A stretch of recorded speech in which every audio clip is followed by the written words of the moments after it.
You ask Tiger to solve.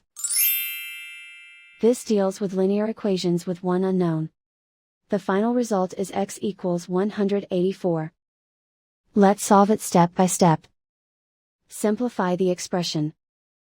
Simplify the arithmetic. Group all constants on the right side of the equation.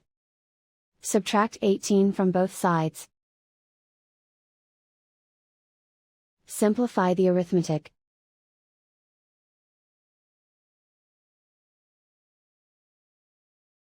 Isolate the x. Divide both sides by 4. Simplify the fraction. Find the greatest common factor of the numerator and denominator. Factor out and cancel the greatest common factor.